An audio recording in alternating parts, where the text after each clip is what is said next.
ఏపీలో ఎండలు మండిపోతున్నాయి. ఇవాళ 55 మండలాల్లో తీవ్ర వడగాల్పులు, 197 మండలాల్లో వడగాల్పులు వీచే అవకాశం ఉన్నట్లు విపత్తుల సంస్థల ఎండీ రుణంకి కుర్మానాథ్ తెలిపారు.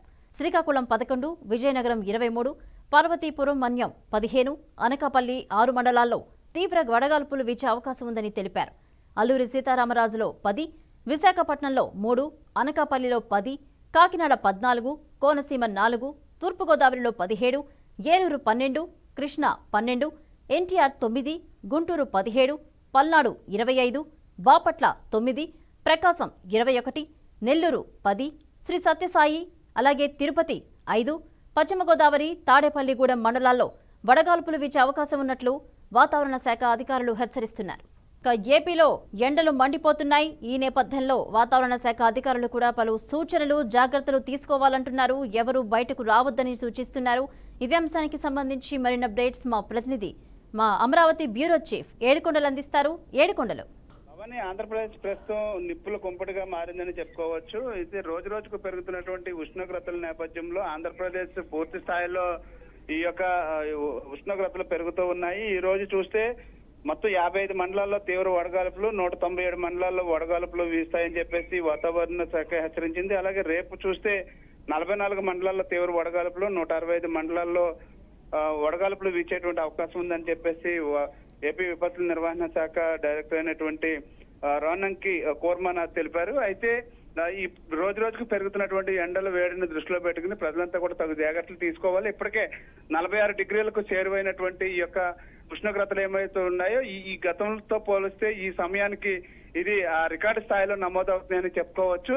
కాబట్టి ప్రజలంతా కూడా ఖచ్చితంగా అప్రమత్తంగా ఉండాలి. ముఖ్యంగా బయటకు వెళ్లేటువంటి ప్రజలంతా కూడా తమ వెంట ఓఆర్ఎస్ ప్యాకెట్లు, అలాగే కొబ్బరి నీళ్లు, మజ్జిగ లాంటివి క్యారీ చేయడం మంచిదని చెప్తున్నారు. ముఖ్యంగా వృద్ధులు, వికలాంగులు, అలాగే గర్భిణీలు, బాలింతలు ఎవరైతే ఉన్నారో ఈ ఎండల వేడి నుంచి తట్టుకోవడానికి ఖచ్చితంగా మజ్జిగ అనేది ఎక్కువగా సేవిస్తూ ఉండాలి. ముఖ్యంగా ఇంట్లోంచి బయటకు రాకుండా ఉండాలని చెప్పేసి సూచిస్తున్నటువంటి పరిస్థితి. ఎవరైనా ఉదయం 11 గంటల లోపే తమ కార్యకలాపాలను ముగించుకుని ఇంటికి త్వరగా తిరిగి రావాలని, అలాగే సాయంత్రం 4 తర్వాత కానీ బయటకు వెళ్ళరాదంటూ కూడా హెచ్చరిస్తున్నటువంటి పరిస్థితి. రోజు రోజుకు పెరుగుతున్నటువంటి సూర్యతాపానికి బదులుగా ఇటు భూతాపం కూడా పెరుగుతున్న నేపథ్యంలో ఈ ప్రస్తుతం ప్రజలైతే తీవ్ర ఇబ్బందులను ఎదుర్కొంటున్నారు. ముఖ్యంగా పొలం పనులకు వెళ్ళేటువంటి రైతులు కానీ, కూలీలు కానీ తగు జాగ్రత్తలు తీసుకోవాలి. అలాగే తమ వెంట కూడా ఖచ్చితంగా కూలీల వెంట కూడా ఎప్పుడు కూడా ఓఆర్ఎస్ ప్యాకెట్లు అయితే ఉంచుకోవడం బెటర్ అని చెప్తున్నారు. ఎవరైనా ఈ యొక్క డిహైడ్రేషన్ బారిన పడిన వెంటనే ఏదైతే సొంత ప్రయోజనాలకు, సొంత వైద్యం కాకుండా పక్కనే ఉన్నటువంటి ప్రభుత్వ వైద్యశాలకు కానీ, లేదంటే ఎవరైనా ఆర్ఎంపీ డాక్టర్ దగ్గర కానీ వెళ్ళి సూచనలు తీసుకోవాలి తప్ప ఎవరు కూడా సొంత వైద్యం చేసుకోవద్దంటూ కూడా హెచ్చరిస్తున్నటువంటి పరిస్థితి కనిపిస్తుంది. అయితే రోజు రోజుకు పెరుగుతున్నటువంటి ఎండల వేడి ఏదైతే ఉందో ఇంకా రానున్నటువంటి రోజుల్లో ఇది 50 డిగ్రీల వరకు కూడా చేరేటువంటి అవకాశం ఉన్నట్లుగా కూడా వాతావరణ శాఖ చేస్తుంది. భవాని. రైట్, థ్యాంక్ యూ ఏడుకొండలు. ఇక ఏపీలో ఎండలు మండిపోతున్నాయి. వాతావరణ శాఖ అధికారులైతే పలు జాగ్రత్తలు తీసుకోవాలని సూచిస్తున్నారు. ఇదే అంశానికి సంబంధించి మరిన్ని అప్డేట్స్ మా రీజనల్ కోఆర్డినేటర్ గోపీనాథ్ అందిస్తారు. గోపీనాథ్. భవాని, మొత్తం మీద రాయలసీమ జిల్లాలో చాలా గత కొద్ది రోజుల నుంచి కూడా దాదాపుగా ఒక 10-15 రోజుల నుంచి కూడా పెద్ద ఎత్తున ఈ ఏదైతే ఎండలు మండిపోతున్నాయని మనం చెప్పుకోవచ్చు. ప్రజలు రోడ్లపైకి రావాలన్నా కూడా చాలా అవస్థలు పడుతున్నారు. ముఖ్యంగా ఉద్యోగస్తులు, పట్టణ ప్రాంతాల్లో ఉద్యోగస్తులు వాళ్ళ విధులు నిర్వహించడానికి వెళ్లాలంటే కూడా చాలా అవస్థలు పడుతున్నారు మనం చెప్పుకోవచ్చు. తెల్లవారితో 9 గంటల నుంచి, అంటే గతంలో 10-11 గంటల తర్వాత భారీగా ఎండలు ఉన్న నేపథ్యంలో ఇప్పుడు 9 గంటల నుంచి కూడా కనీసం రోడ్లపైకి రాలేనటువంటి పరిస్థితి. మరోవైపు పట్టణ ప్రాంతాలు అలా ఉంటే పల్లెల్లో కూడా అలాంటి పరిస్థితి కొనసాగుతుంది. కనీసం తాగునీటికి చాలా అవస్థలు పడుతున్నారు. అదేవిధంగానే రైతులు ప్రధానంగా చాలా అవస్థలు పడుతున్నారు.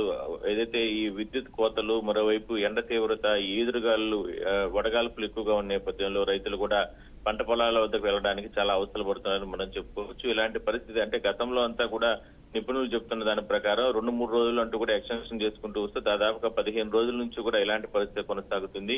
అయితే డాక్టర్లు కానీ లేదంటే వీళ్ళందరూ కూడా ఒకటే చెప్తున్నారు, చాలా జాగ్రత్తలు తీసుకోవాలి. ఎందుకంటే ఎండలు విపరీతంగా, అంటే 42 నుంచి 44 డిగ్రీల ఉష్ణోగ్రతలు నమోదవుతుండటంతో చాలా జాగ్రత్తలు తీసుకుని ప్రజలు అప్రమత్తంగా ఉండాలి. ముఖ్యంగా 50 సంవత్సరాలు దాటిన వాళ్ళు ఇళ్లకే పరిమితం అవ్వాలి. 10 గంటల తర్వాత, అంటే 10 గంటల నుంచి సాయంత్రం 4 గంటల వరకు కూడా ఎవరు ఇళ్ల నుంచి బయటికి రాకుండా ఉంటేనే మంచిది. లేదంటే వడగాల్పులు, ఈదురుగాలు తగిలి వడదెబ్బ కొట్టే అవకాశం ఉంటుంది. దాని కారణంగా చాలా అవస్థలు అనారోగ్య సమస్యలు ఎదురయ్యే అవకాశం ఉంటుంది. కొంతమంది వయసు పైబడిన వాళ్ళు కొంతమంది ప్రాణాలకే ముప్పు వచ్చే అవకాశం ఉందంటూ కూడా డాక్టర్లు చెప్తున్నారు. మరోవైపు రాయలసీమ జిల్లాలో ఇలాంటి ప్రభావం ఎక్కువగా కనపడుస్తుంది. తిరుపతి కావచ్చు, లేదంటే చిత్తూరు కావచ్చు, కడప, అనంతపురం, కర్నూలు, ఇట్లా నెల్లూరు వరకు రాయలసీమ జిల్లాల్లో మిగిలిన ప్రాంతాల్లో 42, 43, 44 డిగ్రీలు, మరో 2 డిగ్రీలు ఎక్స్ట్రా కూడా 46 డిగ్రీల వరకు కూడా ఉష్ణోగ్రతలు కొన్ని ప్రాంతాల్లో నమోదవుతున్నాయి. ఇదే ఒక ఆందోళన కలిగించే అంశంగా మనం చెప్పుకోవచ్చు. మొత్తం మీద మరో వారం రోజుల పాటు కూడా ఇలాంటి పరిస్థితి కొనసాగుతున్నట్టు కూడా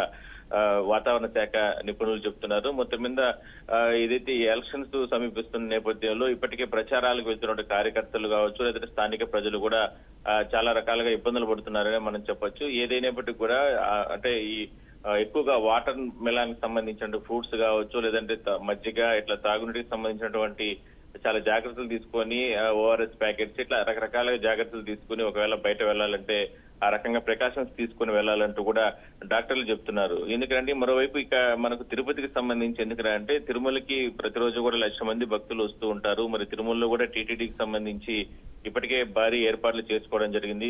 ఆలయంతో పాటు పరిసర ప్రాంతాల్లో ఈ వడదెబ్బ తగలకుండా ఇప్పటికే క్యూ లైన్ లో వెళ్లే భక్తులకందరికీ కూడా కొన్ని జాగ్రత్తలు తీసుకుని ఎప్పటికప్పుడు ఈ మజ్జిగ ఇట్లాంటి పంపిణీ చేయడంతో పాటు చిన్నపిల్లలు, తల్లిదండ్రులు ఎవరు కావచ్చు, లేకపోతే వయసు పైబడిన వాళ్ళు స్వామివారి దర్శనానికి వస్తే వాళ్ళకు కూడా కొన్ని జాగ్రత్తలు తీసుకుని షెడ్స్ ఏర్పాటు చేయడం, ఇవన్నీ కూడా ఏర్పాట్లు చేయడం జరిగింది.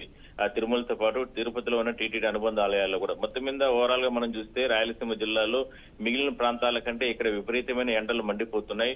చాలా జాగ్రత్తలు తీసుకుని మాత్రం ఖచ్చితంగా 10 గంటల తర్వాత నుంచి సాయంత్రం 4 గంటల వరకు కొంచెం ప్రజలు మాత్రం పట్టణ ప్రాంతాలు, పల్లెల ప్రాంతాల్లో కూడా చాలా జాగ్రత్తలుగా ఉండాలనేది మాత్రం వాతావరణ శాఖ నిపుణులు మాత్రం చెప్తున్నారు.